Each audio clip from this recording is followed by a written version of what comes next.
Bible ఆధునిక శాస్త్రాలను అధిగమించినదని నిరూపిస్తూ క్రీస్తును, బైబిల్ను తప్పుడుగా మాట్లాడుతున్న వారిని సవాల్ చేసి, వాదించి, ఓడించి, ప్రపంచ మేధావులారా ఖబర్దార్ అంటూ సింహగర్జన చేస్తున్న జయశాలి, జయశాలి, జయశాలి.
ఆశలు, కలలు మా బ్రతుకులలో పండించే వారముగా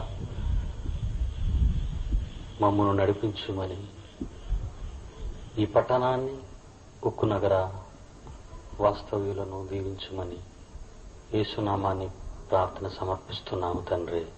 ఆమేన్. ప్రియమైన దేవుని పిల్లలారా, కాలము చాలా ఎక్కువైనది. ప్రారంభ దినము గనుక సభికులు దయతో మమ్మను మన్నించాలని వేడుకుంటున్నాం. అనేక సభలు మీరు చూస్తూ ఉంటారు. స్వస్థత సభలని, అద్భుత స్వస్థత సభలని, సువార్త స్వస్థత సభలని,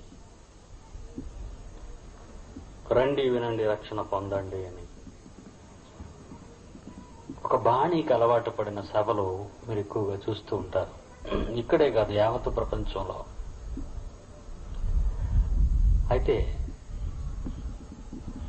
నేను మాత్రం ఈ ఆంధ్రదేశంలో కానీ, లేక ఈ దేశంలో కానీ, ప్రపంచంలో కానీ మాట్లాడడానికి వెళ్ళేటప్పుడు, లేక వాళ్ళని ఇన్వైట్ చేసేటప్పుడు, ఆహ్వానించినప్పుడు కొన్ని టైటిల్స్ వాళ్ళ ముందు పెడతాను. మీ ముందు కట్టి మిగిల్చిన కన్నీటి గాథ అనే ఒక టైటిల్ చూశారు మీరు. ఏంటండి ఇది, నాటకమా లేకపోతే డ్రామా అని అనుమానం మీకు రావచ్చు అనేక మందికి. అయితే ప్రియులరా, ప్రపంచంలో ప్రప్రథమంగా మనస్తత్వ శాస్త్రాన్ని కనుగొన్న వ్యక్తి విలియం బోన్స్. ఇతడు తనకు తోచిన శాస్త్రాన్ని రాశాడు.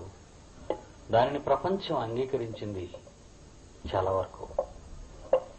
అయితే అతడు కూడా బైబిలుని మాత్రమే దొంగిలించి ఈ మనస్తత్వ శాస్త్రాన్ని వ్రాశాడు అని బైబిల్ను బట్టి నేను మీకు చెప్పగలను. ఎందుకంటే విలియం వోన్స్ క్రీస్తు తర్వాత పుట్టినవాడు. క్రీస్తు అయితే ఈ శక ప్రారంభంలో యావత్తు ప్రపంచం అంగీకరించిన శక పురుషునిగా, కాలానికి నేతగా ఈరోజు ప్రపంచాన్ని పరిపాలిస్తున్నాడు ఆయన.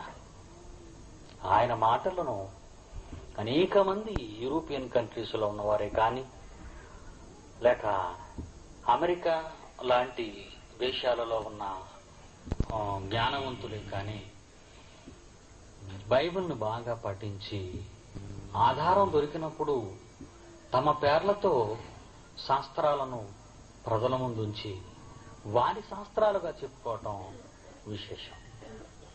విశ్వవిద్యాలయాల్లో కానీ, కాలేజీల్లో కానీ, హై స్కూల్స్ లో కానీ బిడ్డలు చదువుకున్నప్పుడు బనియన్ కానీ, అలాగే సోక్రటీస్ కానీ, అలాగే ప్లేటో కానీ, ఇలాంటి అనేక మంది రకరకాల శాస్త్రవేత్తలు వాళ్ళ ప్రతిపాదించిన సిద్ధాంతాలను నిజంగా మనం పరిశీలించి బైబిల్ దృష్టికి తీసుకొస్తే ఆశ్చర్యపోవాలి. కారణం బైబిల్లోనివే అవన్నీ. యేసు బోధ అద్భుతమైన బోధ. అది యేసు బోధగా చెబితే వాళ్ళకున్న ప్రత్యేకత ఏముంది? అందుకోసం వాళ్ళు యేసు బోధను బాగా పఠించి వాళ్ళ బోధగా వాళ్ళు చెప్పుకుంటున్నారు ఈరోజు, లేక వాళ్ళ శాస్త్రంగా, వాళ్ళ గ్రంథాలుగా వాళ్ళు చెప్పుకుంటున్నారు. కొన్ని మచ్చు తునకలు మీకు చూపిస్తాను. క్రీస్తు పూర్వం 700, 600 కాలంలో ఇశ్రాయేలీల మధ్య, మీకు తెలుసు మెడిటేరియన్ సీ, దాని తూర్పు ప్రాంతంలో ఉన్నదే ఇశ్రాయేల్ దేశం, పాలస్తీనా దేశం అని యూదయ, సమరయ, గలిలయ దేశాలుగా పిలువబడుతున్నాయి. ఇప్పటికీ ప్రపంచ పటంలో అది ఉంది, ఇజ్రాయెల్. ఆ ఇశ్రాయేలీయుల మధ్య ప్రవక్తలు పుట్టారు. అందులో ఒక ఆయన పేరు అనేక మంది, ఒక ఆయన యెషయా, ఐజియా ప్రాఫిట్. అతడు క్రీస్తుకు ముందు మరి మంచి సంగతులు ఇశ్రాయేలీలకి రాశాడు ఆయన, వాళ్ళని హెచ్చరిస్తూ. అలా రాసిన వాటిలో ఒకటి మీకు చూపిస్తాను. యెషయా గ్రంథం బైబిల్ ఉన్న వాళ్ళు పరిశీలిస్తే క్రీస్తుకు ముందు 600, 700 సంవత్సరాల కాలంలో ఆయన రాసినటువంటి యెషయా అనే పుస్తకం గ్రంథంలో 3వ అధ్యాయం 9వ వచనాన్ని చూస్తే ఒక మాట రాయబడింది అక్కడ. ఈ మాట ఎవరు కాపీ కొట్టారో మీరు గ్రహించాలి. చూడండి, చదువుతున్నారు. యెషయా 3:9. వారి ముఖ లక్షణమే వారి మీద సాక్ష్యం ఇచ్చును. ఇలా మొహం చూడగానే అతన్ని సంగతి చెప్పేయొచ్చట. వాళ్ళ మొహాన్ని చూడగానే అతని పరిస్థితిని మనం అంచనా వేయొచ్చు అంటున్నాడు. ఇది ఎవరు చెప్పారని మనకు గుర్తు రావాలంటే ఇంగ్లీష్లో face is the index of the mind అంటున్నాడు. ఎవరైనా? షేక్స్పియర్. ఈయన ఒక పెద్ద కవి, గొప్ప పోయెట్టు, ఎన్నెన్నో అంటుంటాం. ఈయన్ని ఒక మంచి మంచి డ్రామాలు రాశాడు. ఇంగ్లీష్ వాళ్ళని లేక ప్రపంచాన్ని ఆశ్చర్యంలో ముంచెత్తే గొప్ప గొప్ప డ్రామాలు ఆయన రాశాడు. కానీ ఇది ఈ face is the index of the mind అని మహాకవి మరి షేక్స్పియర్ రాశాడని అనుకున్నారు ప్రపంచం అంతా. కానీ బైబిల్లోదే అయ్యగారు దొంగిలించారని ప్రపంచంలో ఎంతమందికి తెలుసు? ఆలోచించండి. ఈరోజు బైబిల్ ఏదో ఒక మత గ్రంథం అండి, మీ మతాన్ని మీరు ప్రచురం చేసుకుంటారు, యేసుప్రభువుని నమ్మమంటారు అని చాలా మంది ఈ రోజుల్లో సహజంగా అనుకుంటూ ఉంటారు. కానీ ఇది మహా జ్ఞానం. ఈ జ్ఞానాన్ని ప్రస్తుత ఈ ప్రపంచం మరి రిసీవ్ చేసుకోలేకపోతుంది, అంగీకరించలేకపోతుంది, తీసుకోలేకపోతుంది. కారణం ఇది విదేశీ మతం అని, విదేశాలకు సంబంధించినదని. నో, యేసుక్రీస్తు పుట్టింది ఈ ఖండంలోనే, మీ అందరికీ తెలుసు. ఆసియాలో, అమెరికాలో పుట్టలేదు ఆయన, ఇంగ్లాండ్లోనూ పుట్టలేదు. ఏమండి? అంటే యూరోప్ ఖండంలో పుట్టలేదు ఆయన, అమెరికా ఖండంలో పుట్టలేదు ఆయన, ఆస్ట్రేలియా ఖండంలో పుట్టలేదు. మన ఖండంలోనే పుట్టారు ఆయన, ఆసియా ఖండంలోనే. ప్రియులరా, ఆయన చెప్పిన మాటలు, ఆయన పంపిన ప్రవక్తలు, వాళ్ళు పలికిన మాటలు చూస్తుంటే విశేషం, అద్భుతం. ఇకపోతే మీకు తెలుసు, ప్రతి 70 ఏళ్ళకు ఒకసారి నక్షత్రం తాకుచుక్క భూమికి దగ్గరగా వచ్చి వెళ్ళిపోద్ది. ఈ మధ్య 4000 సంవత్సరాలకు ఒకసారి భూమికి దగ్గరగా వచ్చేది బాబ్ హేలీ అనే తోకచుక్కను మీరు చూసే ఉంటారు. అలా చాలా తోకచుక్కలు మరి భూమికి దగ్గరగా వచ్చి వెళ్ళిపోతున్నా ఉన్నాయి వాటి కాలాన్ని బట్టి.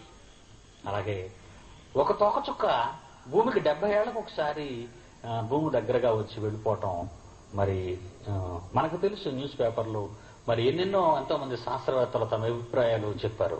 అంటే దీన్ని బట్టి వాళ్ళు ఏమి గుర్తించారు అంటే నక్షత్రాలు కదులుతున్నాయి అని. నక్షత్రాలు కదులుతున్నాయి అంటే నక్షత్రాలు కదలవని ఎవరైనా చెప్పారా? చెప్పారు. ఎవరు చెప్పారో, ఎవరి వరకో ఎందుకు, మన ఇండియా దేశంలో ఆర్యభట్ట అనేటటువంటి ఖగోళ శాస్త్రవేత్త మీ అందరికీ తెలుసు. ఆయన పేరు మీద అంతరిక్ష స్పేస్ షటిల్స్, ఉపగ్రహాలు విడిచిపెట్టారు ఆయన పేరు మీద. ఆర్యభట్ట 1, ఆర్యభట్ట 2 అని. అతనుకున్న ప్రత్యేకత ఏంటో చెప్తాను. ఎందుకంటే అతడు తొలి భారత ఖగోళ శాస్త్రవేత్తలలో ఒకడు.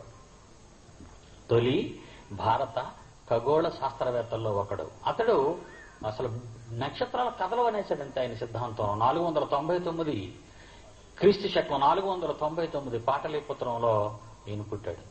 అంటే మన భారతీయుడే, ఉత్తర భారతదేశంలో ఉన్నవాడు. ఇతను ఒక సిద్ధాంతాన్ని ప్రతిపాదించాడు. ఆ సిద్ధాంతం ఇంచుమించు ప్రపంచంలో అనేక దేశాలు, ఆ దేశాల్లో ఉన్న శాస్త్రవేత్తలు, ఖగోళ శాస్త్రవేత్తలు నిర్ధారించారు. ఏమని? నక్షత్రాలు అసలు కదలవయ్యా అని. నక్షత్రాలు అసలు కదలవని. 16వ శతాబ్దం వచ్చింది.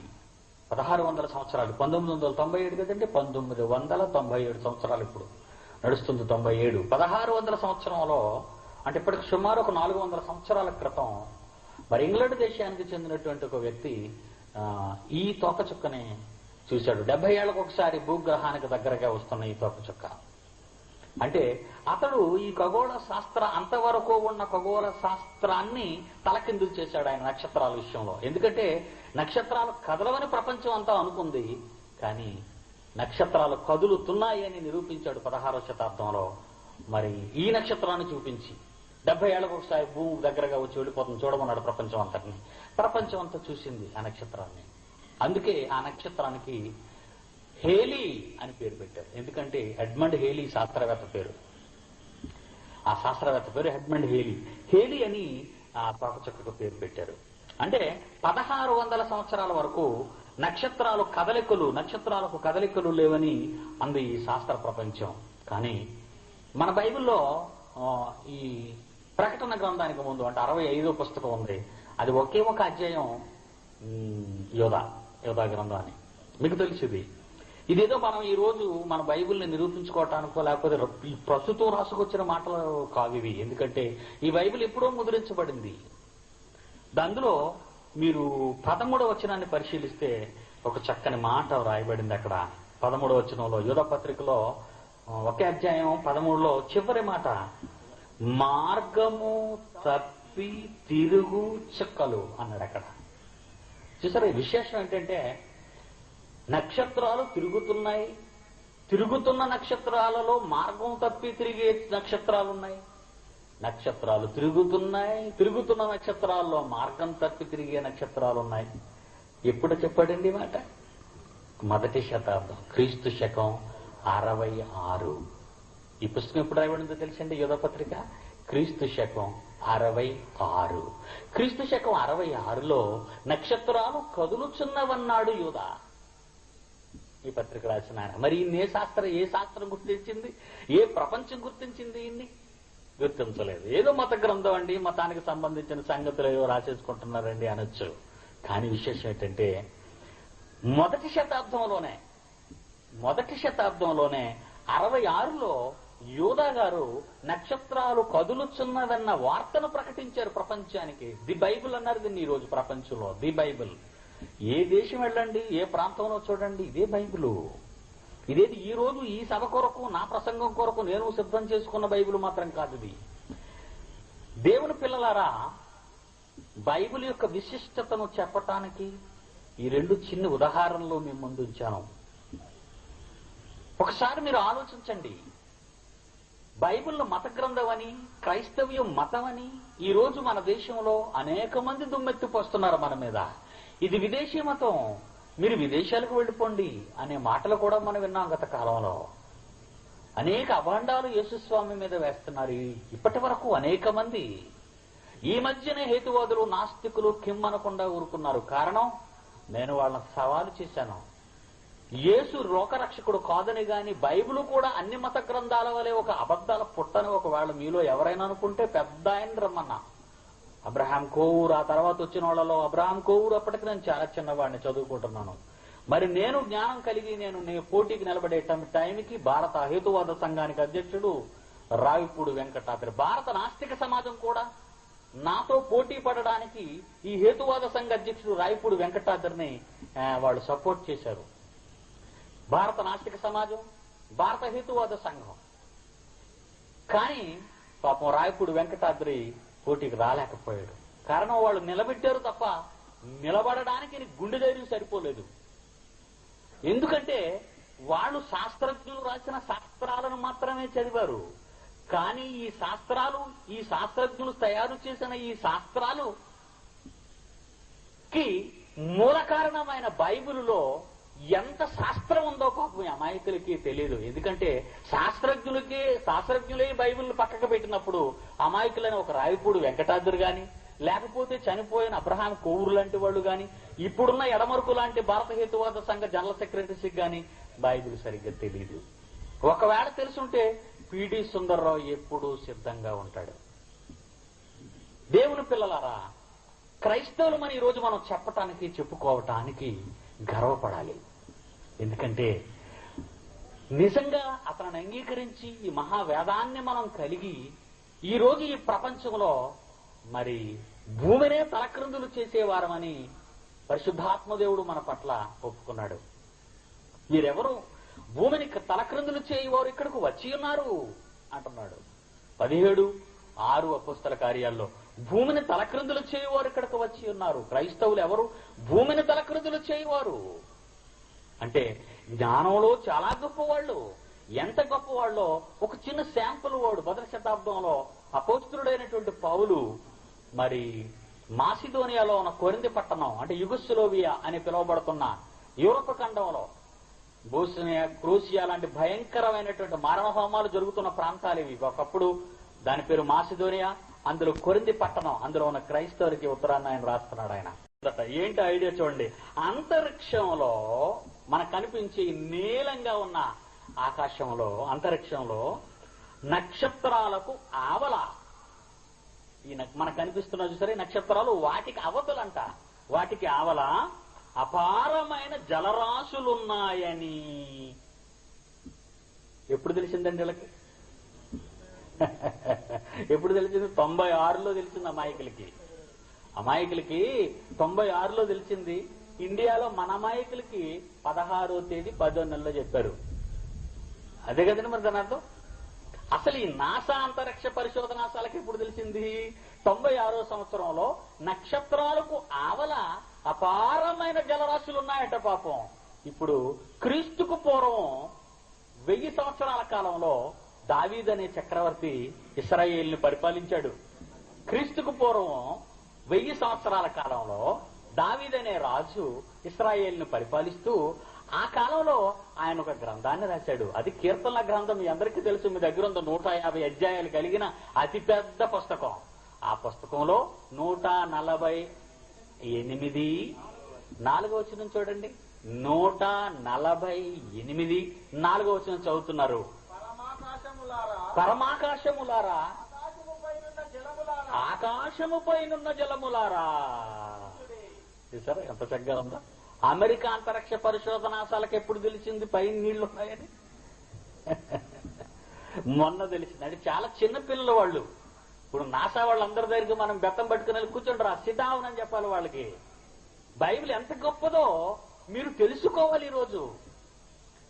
దేవుని పిల్లలారా, ఈ బైబిల్ రాస్తూ ప్రారంభ పుస్తకంలో ఆదికాండం 1వ అధ్యాయం 7వ వచనం చూడండి. ఆదికాండం 1వ అధ్యాయం, ఆదికాండం 7వ అధ్యాయం, క్షమించండి 7వ అధ్యాయం 11వ వచనము. నోవహు వయసు యొక్క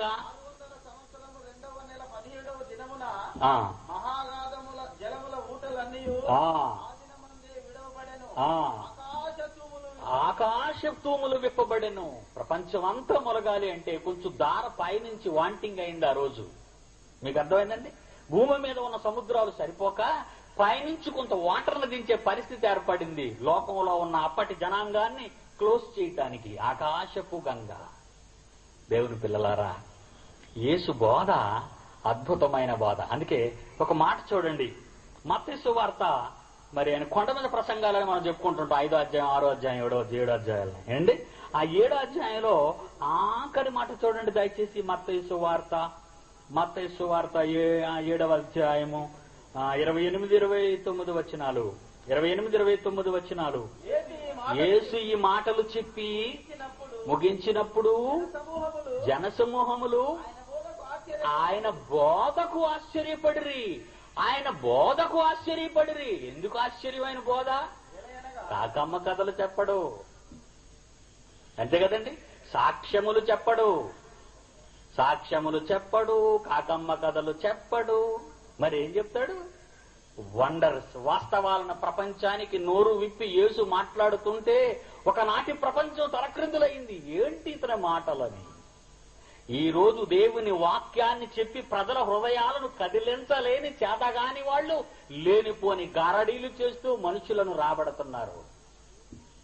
ఏ వాక్యమైతే నీ ఆత్మను రక్షించాలో, ఏ వాక్యమైతే నీ బ్రతుకును మార్చాలో, ఏ వాక్యమైతే నిన్ను నిత్య జీవానికి తీసుకుని వెళ్లాలో ఆ వాక్యాన్ని సరిగా అర్థం చేసుకోలేక, అర్థం కాక, ప్రజలకు బోధించలేక ఏవేమో ప్రకటనలు ఇచ్చుకుంటూ ఏదో రకంగా మనుషులను రాబట్టుకుంటున్నారు, తప్పుడు బోధలు బోధిస్తూ ఉన్నారు. దేవుని పిల్లలారా, ఈ మహాబోధ ఎంత గొప్పదంటే ఆశ్చర్యపరిచింది అనేక మందిని. ఎలయనగా, కింద వచ్చిన చూడండి, ఎలయనగా వారి శాస్త్రులు, శాస్త్రాలను తెలిసిన వారు, ఒకనాడు శాస్త్రాలను బోధించిన వారు, వారికి ప్రజలకు శాస్త్రాలను బోధించిన వారు, వారి శాస్త్రుల వలే కాక అధికారము గలవాని వలే యేసు వారికి బోధించాడట. చూడండి, అధికారము గలవాని వలే యేసు వారికి బోధించాడు. అధికారము గల బోధది, అధికారముతో కూడిన బోధ. అందుకే ప్రతి ప్రకటనలోనూ మేము చెప్తున్నాం, సిటీ కేబుల్లో కానివ్వండి, పత్రికలు కానివ్వండి, అన్నిటిలో చెప్తున్నాం, సకల శాస్త్ర పండితులు విచ్చేసి తల వంచి వినాలి అన్నాం. రోషము కలిగిన ఏ శాస్త్రవేత్త అయినా, రోషము కలిగిన ఏ పండితుడైనా, తన సబ్జెక్టులో తనకు పట్టుతో ఉండి బైబిల్ తప్పని రుజువు చేయగల ఎలాంటి వ్యక్తి అయినా రావాలి, మా ముందు నిలవాలి అనే ఆశతో పిలుస్తున్నా ఈ ప్రకటనలు ఇచ్చి. కానీ లేరే, కనబడరే. కారణం అధికారము బోధ. యేసు మాటలు అధికారముతో కూడినవి, గారడీలు చేసేవి కాదు, మనుషులను మభ్యపెట్టేవి కాదు, మతం అనే మత్తులో ముంచేవి కావు ఆయన మాటలు.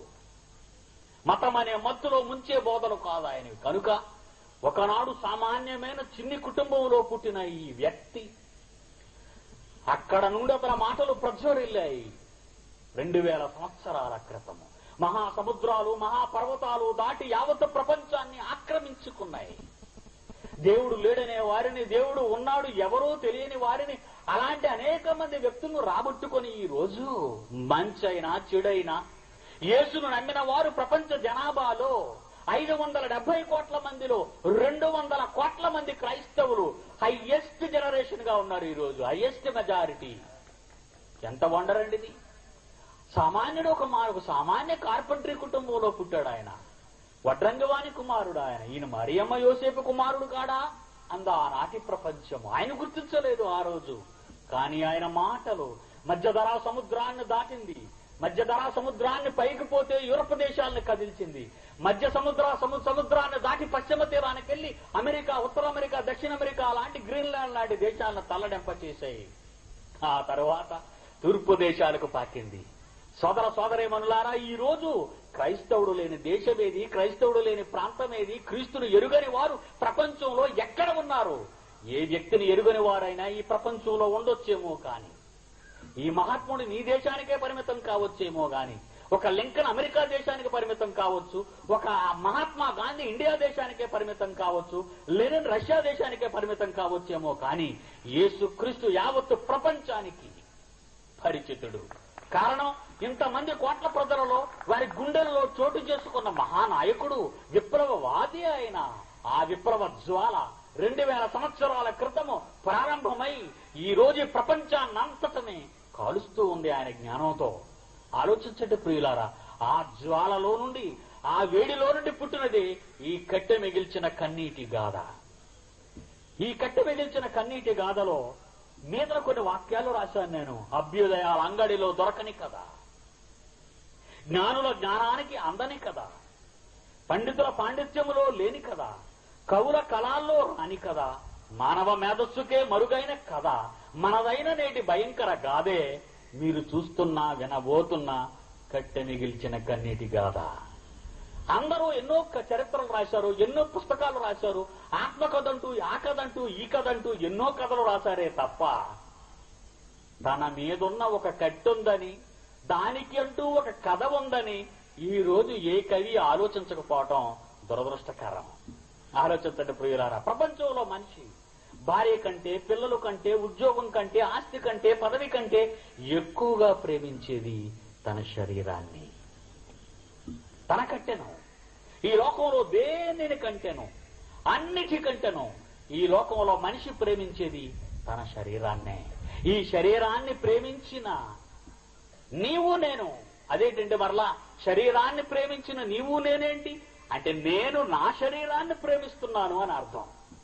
నేను నా శరీరాన్ని ప్రేమిస్తున్నాను అంటే నేననగా శరీరము మాత్రం కాదు.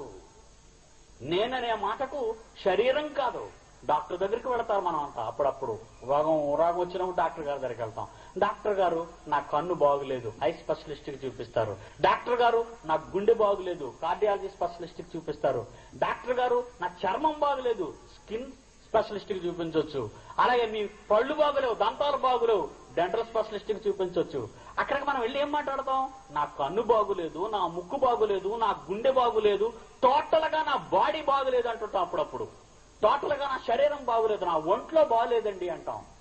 ఏ డాక్టర్ అయినా ఎప్పుడైనా మనల్ని ఇంతకీ నీ ఒంట్లో బాగులేదు అంటున్నావు, నువ్వెవరని ఎవరైనా అడిగారా? తెలీదు. ఎందుకంటే వాళ్ళ శాస్త్రాల్లో ఆ పదానికి అర్థం లేదు. నీవెవరు, ఇంతకీ ఎవరవయ్యా నీవు? ఇది నా కళ్ళజోడు అంటే అర్థం ఉంది, ఇది నా వాచి అంటే అర్థం ఉంది, ఇది నా చొక్కా అంటే అర్థం ఉంది. కానీ నీవెవరు? నీకు వాచి ఎలా ఉందో, నీకు కళ్ళజోడు ఎలా ఉందో, నీకు బట్టలు ఎలా ఉన్నాయో, అలాగే నీకంటూ ఒక కళ్ళున్నాయి, నీకంటూ చెవులున్నాయి, నీకంటూ ఒక శరీరం ఉంది. అది నీది కాదు. నీకంటూ ఒక శరీరం నీది కాదు. నిన్ను ఏదో ఒక రోజున విడిచిపెట్టేది. ఏదో ఒక రోజున దాన్ని నువ్వు విడిచిపెట్టాలి, తప్పదు. నీదైతే నీతోనే ఉండాలిగా. నీదైతే నీతోనే ఉండాలి.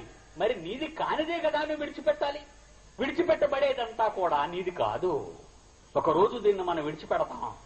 చాలా మందితో భర్తలు పోగొట్టుకున్న వారితో మనం మాట్లాడేటప్పుడు తెలియక మనం అయ్యగారు లేరండి అని అడుగుతాం. మనకు తెలియదు అనుకోండి, అయ్యగారు లేరా అంటే అప్పుడు ఏమంటది ఆమె? వారు వెళ్ళిపోయారండి అంటది. ఎక్కడికి వెళ్ళిపోయారు వారు? ఎక్కడికి వెళ్ళిపోయారు అంటే చనిపోయారని. వారు పోయారండి, వారు పోయారు. మరి శ్మశానాల్లో పెద్ద మరి ఏదండి ఇది పెట్టి తయారు చేయించి సమాధి కట్టి దాని మీద పేరు రాసి జనన మరణాలు రాశారే, మరి అదెవరు అందులో ఉన్నది? అదెవరంటే ఆయన కాదు. అది ఒకవేళ నేను మరణించాను అనుకోండి, నన్ను పెట్టిలో పెట్టారనుకోండి, మీరందరూ చూడడానికి వచ్చారనుకోండి, ఏమని మాట్లాడతారు అక్కడికి వచ్చి? సుందర్రావు గారికి లేరండి, వెళ్ళిపోయారంటారు. మరి పెట్టిలో ఉన్నది ఎవరండి?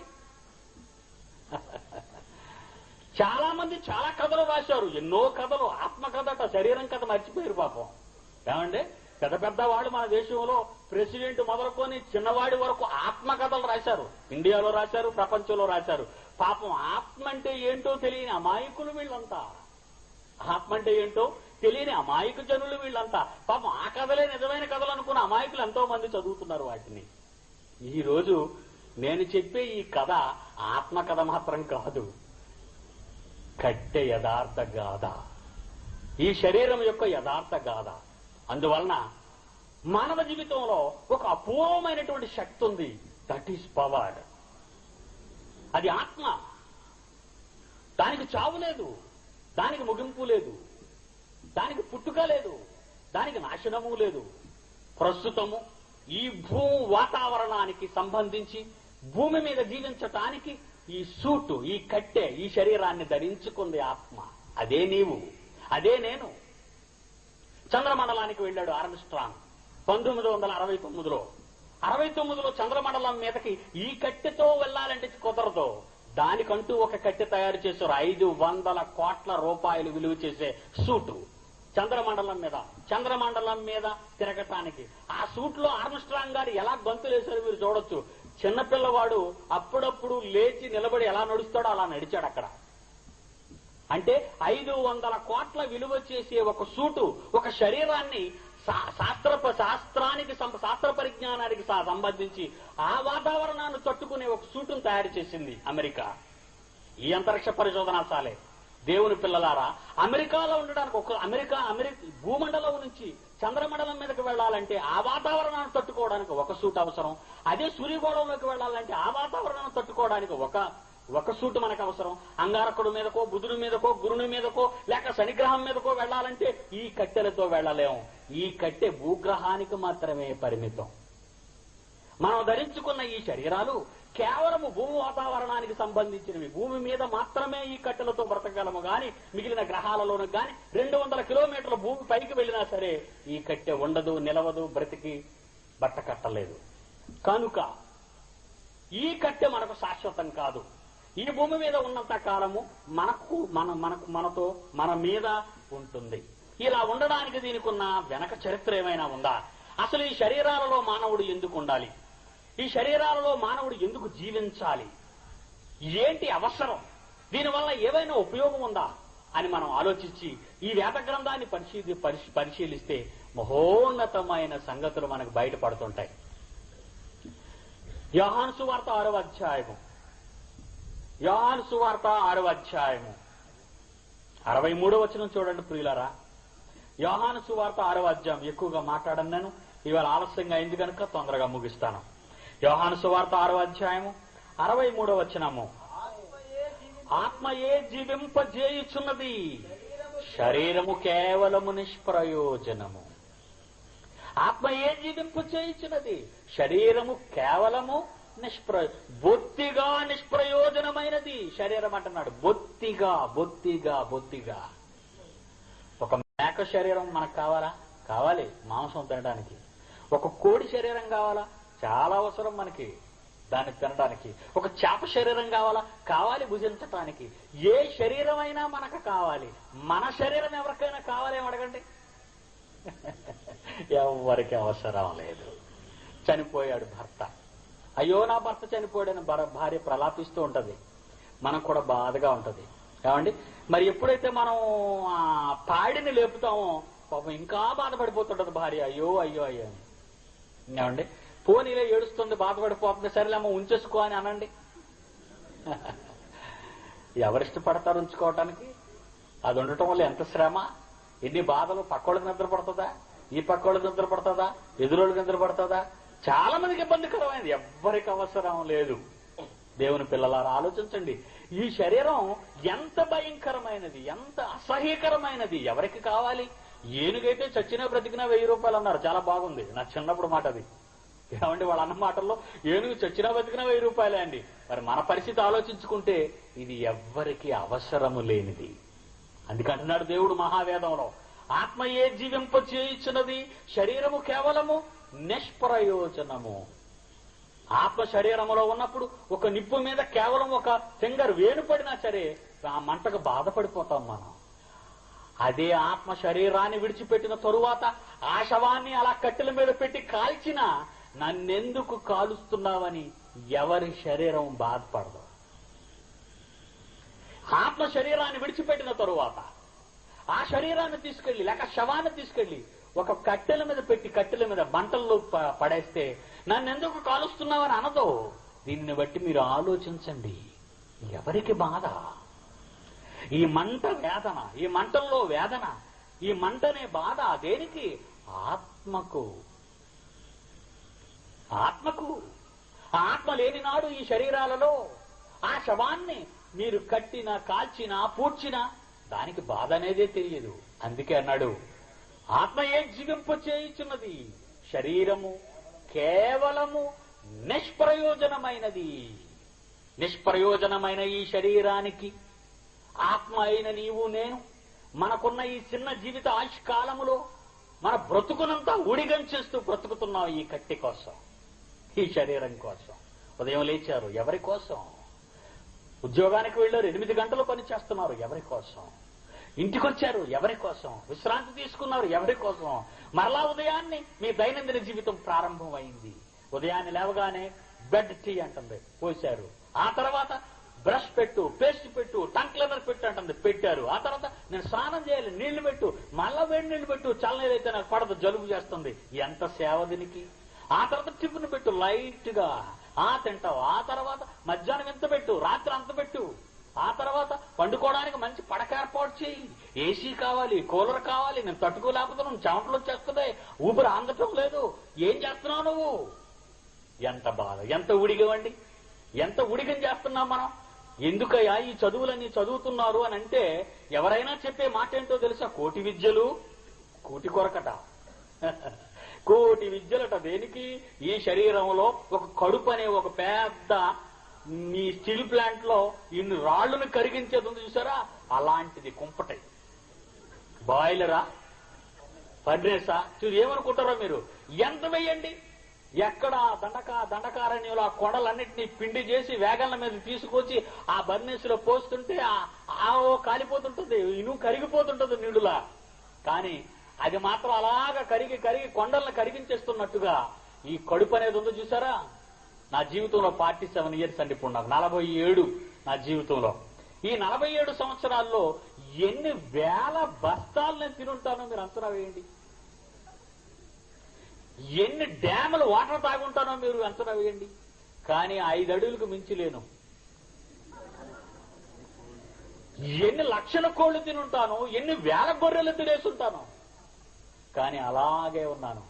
ఉదయం తింటే మధ్యాహ్నాన ఖాళీ, మధ్యాహ్నం తింటే రాత్రి ఖాళీ, రాత్రి తింటే మళ్ళా పగటికి ఖాళీ. ఎందుకయ్యా ఈ విద్యలన్నీ అభ్యసించావు నీవు? దానిని నింపటానికే. దేనిని? గుండాన్ని. ప్రపంచంలో అతిపెద్ద గుండం ఏదంటే స్టీల్ ప్లాంట్ అని చెప్పకండి, లేదా రష్యాలో ఉందని చెప్పకండి. పెద్ద అగ్నిగుండం ఇదే, మన కడుపు. వారి కడుపే వారి దేవుడు అంటున్నాడు. అందుకే చివరికి ఆయన యొక్క మహాజ్ఞానంలో వచ్చిన మాటల్లో ఒక మాట, వారి కడుపే వారికి దేవుడు. దాన్ని నింపాలి, దాన్ని బ్రతికించాలి. ఇందులో పోస్తేనే గాని శరీరం బ్రతికి బట్ట కట్టదు.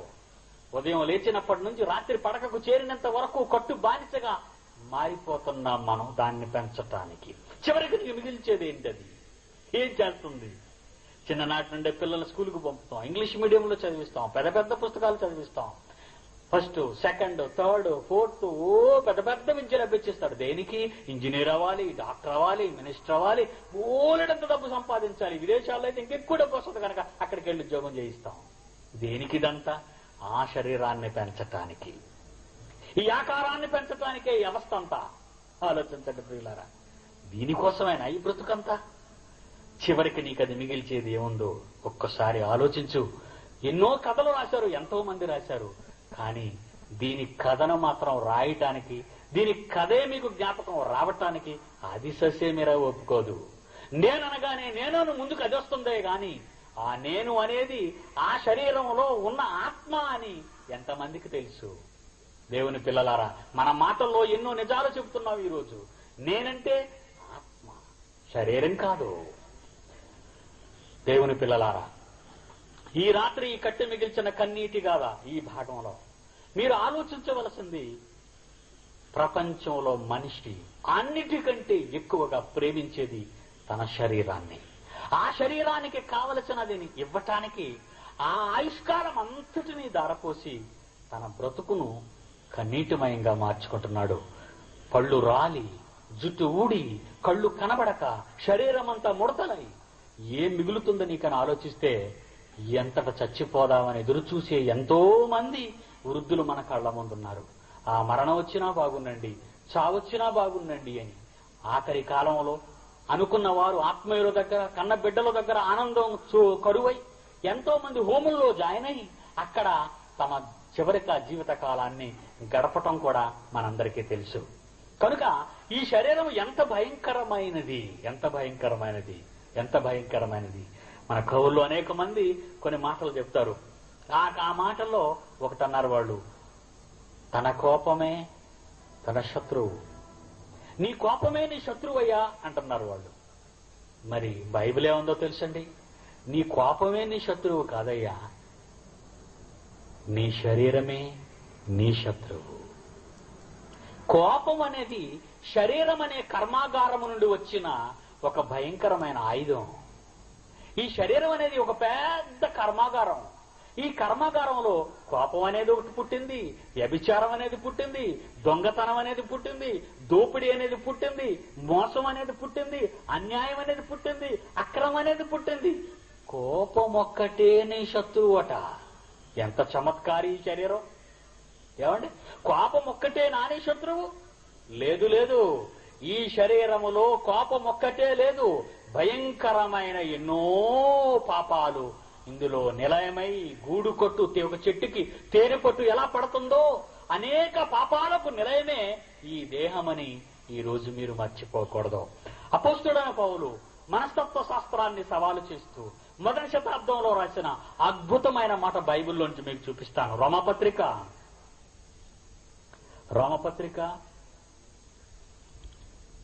7వ అధ్యాయము 18వ వచనం చూడండి ప్రియులరా. రోమపత్రిక 7వ అధ్యాయము 18వ వచనము. నాయందు అనగా అన్నాడు, నాయందు అనగా నా శరీరమందు మంచిది ఏదియు నివసింపదని నేను ఎరుగుదును. ఎంత మంచి మాట అండి. అనేక సార్లు మనం చదువుకుంటాం దీన్ని, కొన్ని వేల సార్లు చదువుకుంటాం మనం దీన్ని. నాయందు అనగా నా శరీరమందు మంచిదనేది లేదనేశాడు. అంటే భయంకరమైన పాపాలకు నిలయమై కేంద్రమై కర్మాగారమై ఉన్నది, ఇది ఫ్యాక్టరీగా ఉంది. ఇందులో నుంచి ఎన్నో భయంకరమైనవి బయటకు వస్తూ ఉంటాయి. ఒకరోజు ఒక మహాభక్తుడు దేవుణ్ణి అడిగాడట, దేవుడా, వాస్తవం అండి, కథ కాదు ఇది, దేవుడా ఆ ప్రక్కనున్న దేశం నాకు కావాలి. అప్పుడు దేవుడు ప్రత్యక్షమయ్యాడు భక్తుడికి, అలాగా నాయనా తీసేసుకో, పవిత్ర మత యుద్ధం, పవిత్ర యుద్ధం అనే పేరుట యుద్ధాన్ని చెయ్యి వాడి మీదకెళ్ళి అని ఎప్పుడైతే దేవుడు చెప్పాడో ఈ తమ్ముడు యుద్ధాన్ని ప్రారంభించాడు. ప్రారంభించిన వాడు సద్దాం హుస్సేన్. యుద్ధం ఎవరితో చేశాడు? కువైట్తో. చూసారా ఎందుకు చేశాడంటారో? అక్కడ నూనె బావులు చాలా ఉన్నవి, అపారమైన ఆయిల్ నిల్వలు ఉన్నాయి అక్కడ. మరి ఇరాక్ దేశంలో లేవా? ఉన్నాయి. మరి ఇరాక్ దేశంలో ఉన్నప్పుడు ప్రక్కనున్న అతి చిన్న విశాఖపట్నం అంతా కూడా లేని కువైట్ దేశం మీద నీకెందుకయ్యా దండయాత్ర? అక్కడ ఉన్నవాడు నీ తమ్ముళ్ళు కారా? వాళ్ళు కూడా నీ తమ్ముళ్లేగా. నువ్వు స్నానాలు చేసే గది ఖరీదు $200 కోట్ల. సద్దాం గారు బాత్రూమ్ ఖరీదు చెప్పానండి ఇప్పుడు మీకు. స్టీల్ ప్లాంట్ ఖరీదు అది. మీకు అర్థమైందా? సద్దాం గారు బాత్రూమ్ ఖరీదు $200 కోట్ల. వాడి బాత్రూమ్ ఎంత ఖరీదైతే బెడ్రూమ్ ఎలా ఉంటుంది, డైనింగ్ రూమ్ ఎలా ఉంటుంది, వరండా ఎలా ఉంటుంది, బంగ్లా ఎలా ఉంటుంది ఆలోచించండి.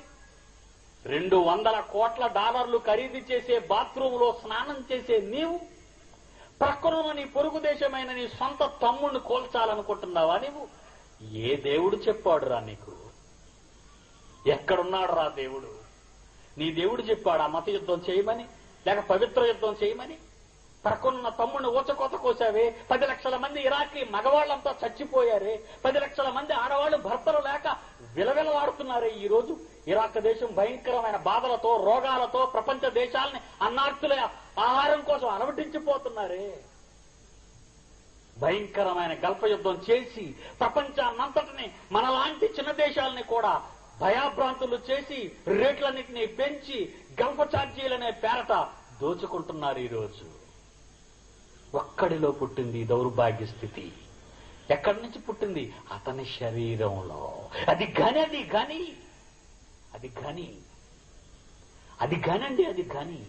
ఆ గనిలో పుట్టింది పక్కనున్న కువైట్ దేశంలో ఉన్న నూనె బావులన్నింటినీ ఆక్రమించుకోవాలి, ప్రపంచంలో నేను గొప్ప గొప్ప గొప్ప గొప్ప ధనవంతుడు కావాలనే తుచ్చమైన కోరిక వాడి ఒక్క శరీరములో పుట్టినందువలన యావత్తు ప్రపంచమే శపించబడింది.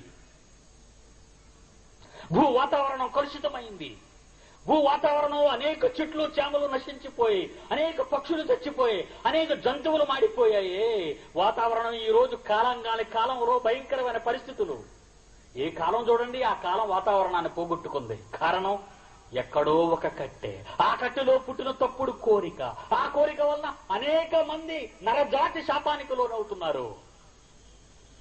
కట్టె కదా. చూద్దాం బైబిల్లో. నా శరీరమందు అనగా నా శరీరమందు, నా యందంటే ఎక్కడనుకుంటున్నారు? ఆత్మ అనుకుంటున్నారా? ఆత్మ పైలోకములకు ఎగిసిపోయేది, భూమి మీద ఏ సంబంధాలు లేనిది, దేవుడి కోసమే ప్రయాసపడేది, మృత్యువు తర్వాత ఏమవుతానని ఆలోచించేది, చావనేది గుర్తుకొచ్చినప్పుడల్లా భయపడిపోయేది. అది ఆత్మ. అదే నీవు, అదే నేను, అదే ఆ మహాలోకం కోసం ఎదురు చూస్తూ ఉంది. కానీ శరీరం ఉందే, మట్టిలో నుండి పుట్టిన వాటి కొరకు ప్రతి క్షణము ఆకాంక్షిస్తూ ఆరాధిస్తూ ఈ భూమి మీద బ్రతకడం దానికి ఇష్టం. ఒక రోజు దాని జీవితం చాలించే ముందు నిన్ను బయటికి గెంటి వేస్తుంది, బయటికి పోరా అని. అదే చావు అంటున్నావు, దాన్నే మృత్యు అంటున్నావు ఈ రోజు మనం. 24వ వచనం చూడండి, అదే పత్రికలో, రోమపత్రిక. ఎంత భయంకరమైనది ఈ శరీరము. అయ్యో నేనెంత దౌర్భాగ్యుడను, అయ్యో నేనెంత దౌర్భాగ్యుడను. ఏనాయనా ఏమైంది నీకు? చదవండి. ఇట్టి మరణమునకు లోనగు శరీరము నుండి నన్నెవడు విడిపించును? ఎవరి నుంచి కావాలంటే ప్రొటెక్షన్ ఇతనికి. భర్త నుంచి నాకు ప్రొటెక్షన్ ఇవ్వండి అని పోలీసు వారి దగ్గరికి వెళ్తాడు భార్య. అంటే నా భర్తను చంపేస్తాడు, కొంచెం చూసుకోండి అని. అలాగే నా భార్య నుండి నాకు ప్రొటెక్షన్ ఇవ్వండి అనే కేసులు కూడా ఉన్నాయి. భర్తలు పోలీస్ స్టేషన్కి వెళ్ళిన రోజులు ఉన్నాయి. ఈ మధ్య ఒక కానిస్టేబుల్ అమ్మే తన భర్త నుండి ప్రొటెక్షన్ కావాలంది. మీరు చదువుతున్నారు న్యూస్ లో. పొరుగు వాడి నుంచి ప్రొటెక్షన్ కావాలంటే అర్థం ఉంది, పిల్లల నుంచి ప్రొటెక్షన్ రక్షణ కావాలంటే అర్థం ఉంది, కుటుంబీకుల నుండి రక్షణ కావాలంటే అర్థం ఉంది, చైనా నుండి రక్షణ కావాలంటే అర్థం ఉంది, పాకిస్తాన్ నుండి రక్షణ కావాలంటే అర్థం ఉంది. నీ శరీరం నుండి నీకు రక్షణ కావాలి అని ఎంతమందికి తెలుసు? ఏ కవికి తెలుసు, ఏ పండితుడికి తెలుసు, ఏ శాస్త్రవేత్తకు తెలుసు? నీ శరీరం నుండి నీకు రక్షణ కావాలి. అదే చెప్తున్నాడు చూడండి. అయ్యో నేనెంత దౌర్భాగ్యుడను, ఇట్టి మరణమునకు కొంతకాలం ఉండి ఆ తర్వాత మట్టిలో కలిసిపోయే ఈ శరీరము కట్టు బానిసగా నా బ్రతుకు కాలమంతా నానా గడ్డి తినడానికి నన్ను ఉపయోగించుకుంటూ అనేక మంది బ్రతుకులతో ఆడుకుంటున్న ఈ కట్టె నుండి నాకు రక్షణ కావాలి. ఇట్టి మరణమునకు లోనగు శరీరము నుండి, నా శరీరము నుండి నన్నెవడు విడిపించును? నన్నెవడు విడిపించును? శరీరము నుండి నీకు రక్షణ కావాలా? అంతే మరి. లేనిపోని తప్పుడు ఆలోచనలు పుట్టించి ఏ సమయానికి ఏం చేయిస్తుందో, ఏ సమయానికి ఏమైపోతామో. ఎందుకు నాయనా నీకు ఈ పరిస్థితి వచ్చిందని ఎప్పుడైనా ఎవరినైనా అడగండి. ఏదో నుండి ఆ క్షణం అలా జరిగిపోయిందండి అంటాడు. ఎందుకు జరిగింది అలాగా? అంటే నీ కంట్రోల్లో లేదా నీ బాడీ? లేదు, నా కంట్రోల్లో నా బాడీ లేదు. ఆ రోజు ఆ క్షణంలో, ఆ తెలియని ఆ క్షణంలో ఏదో అయిపోయింది కనుక నా పరిస్థితి ఇలాగ అయిపోయింది అంటాడు. అది అంటున్నాడు ఇక్కడ. ఇట్టి మరణమునకు లోనగు శరీరము నుండి, నా శరీరము నుండి నన్నెవడు విడిపించును? ఎన్ని ఘోరాలు, ఎంత మారణకాండ, ఎంత పగ ఈ ప్రపంచాన్ని ఎంత దారుణంగా శాపానికి తీసుకెళ్తుంది. అమెరికా వాళ్ళు ప్రప్రథమంగా ఆటం బాంబును కనిపెట్టారు. కనిపెట్టిన తర్వాత ఏం చేశారు తెలిసిన వాళ్ళు? ఎక్కడో దగ్గర ప్రయోగించారు కదండి. సముద్రంలో ప్రయోగిస్తే దాని పవర్ ఎలా తెలుస్తుంది? ఏమండి, సముద్రంలో ప్రయోగిస్తే దానికి పవర్ తెలియదు వాళ్ళకి పాపం. అప్పుడు ఏం చేశారట, ఎవరి మీద ప్రయోగిద్దాం దీన్ని ఆటం బాంబు. అప్పుడు చిన్నపిల్లలు ఆడుకునే చిన్ని బంతి లాంటిది, కవరం బాల్, బ్యాడ్మింటన్ బాల్ లాంటిది అనుకోండి. ఎవరి మీద ప్రయోగిద్దాం అంటే జపాన్ వాళ్ళ మీద ప్రయోగిద్దాం అన్నారు. ఎందుకు తప్పుడు ఆలోచన? ఎందుకు నీకు దుర్బుద్ధి? పట్టపగలు చిన్నపిల్లలు బడికిపోతున్న వేళ హిరోషిమా నాగాసాకి ప్రపంచాన్ని భయాభ్రాంతులు చేసే భయంకర మారణాయుధాలు ప్రయోగించబడ్డాయి 2 రోజుల్లో. ఎంతమంది చచ్చిపోతే తెలుసా? 3 lakhs. అంటే 3 లక్షల మంది చచ్చిపోతే గాని అమెరికాకు ఆనందం కలగలేదు. అంటే ఎంత పవర్ఫుల్ అనమాట ఈ బాంబర్ అప్పుడు నిర్ధారించుకున్నాడు. ఎంత దౌర్భాగ్యుడురా నీవు. సభ్య సమాజంలో సాటి మనిషిని, అదే స్వరూపం కలిగిన మానవుణ్ణి ఆహారం పెట్టి నీళ్ళిచ్చి ఓదార్చవలసిన నీవు వాళ్ళ జీవితాలతో ఆడుకుంటున్నావా? ఈరోజు ఈ ప్రపంచాన్ని 100 సార్లు తగలబెట్టే భయంకరం, అంతకంటే ఘోరాతి ఘోరమైన మారణాయుధాలు ప్రపంచంలో అన్ని దేశాలు ఇన్క్లూడింగ్ ఇండియా తయారు చేసుకున్నాయి. ఎందుకు? ఒకరినొకరు కాల్చుకోవటానికి, ఒకరినొకరు కాపాడుకోవటానికి. ఎందుకు నీకు ఈ పరిస్థితి ఏర్పడింది?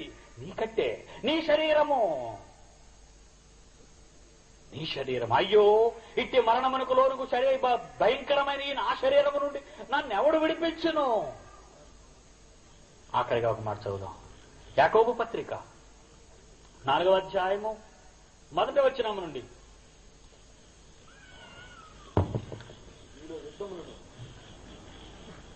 యాకోబు 4:1 నుండి. మీలో యుద్ధములను పోరాటములను దేని నుండి కలుగుచున్నవి? మీలో యుద్ధములు, పోరాటాలు, మొదటి ప్రపంచ సంగ్రామం ఎందుకు జరిగింది? రెండో ప్రపంచ సంగ్రామం ఎందుకు జరిగింది? చైనా భారత మధ్య యుద్ధం ఎందుకు జరిగింది?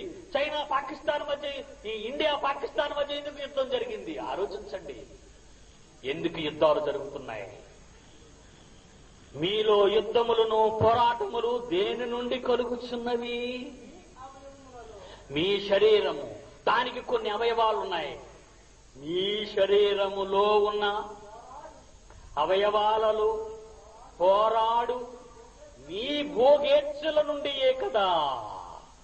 ఎంత మంచి మనస్తత్వ శాస్త్రం! ఒక వ్యక్తిని ఊరకే చంపుతాడండి. ఒక వ్యక్తిని ఊరకే కొడతాడండి. శరీరములో అనేక భయంకరమైనవి బయటకు వస్తున్నాయి. నీ శరీరమే నీకు శత్రువు. నీ కోపమే కాదయ్యా. కోపం ఒక్కటే అని ట్రేస్ చేశారు వాళ్ళు. కాదు, నీ శరీరమే నీకు శత్రువై, ప్రపంచానికి శాపమై, ఈ కట్టె ప్రపంచాన్ని తగలబెట్టే పరిస్థితికి తీసుకురాబోతుంది. అదే మూడో మహాసంగ్రామం. దేవుని పిల్లలారా, యేసు మతాన్ని బోధించలేదు. యేసు మానసిక మార్గాన్ని బోధించాడు. యేసు మతాన్ని బోధించలేదు. మనుషుల మధ్య ప్రేమను బోధించాడు. ఆలోచించండి. అందుకే ఆయన బోధలు, ఆయన మాటలు యావత్ ప్రపంచాన్ని ఆక్రమించుకున్నాయి. కోట్లాది మంది మనుషుల హృదయాలలో చోటు చేసుకున్నాయి. మీలో యుద్ధాలు, పోరాటములు దేని నుండి కలుగుచున్నవి? మీ అవయవములలో పోరాడు మీ భోగెచ్చల నుండియే కదా. మీరు ఆశించుచున్నారు, దొరుకుట లేదు. అందుకే యుద్ధము చేయుదురు, పోట్లాడుదురు, మత్సరపడుదురు, కానీ సంపాదించుకొనలేరు. ఎంత చక్కటి మాట, ఎంత అద్భుతమైన మాట అండి. ప్రియమైన దేవుని పిల్లలారా, ఈ మొదటి రోజు కట్టె మిగిల్చిన కన్నీటి గాథలోని మొదటి ఘట్టాన్ని మీరు విన్నారు.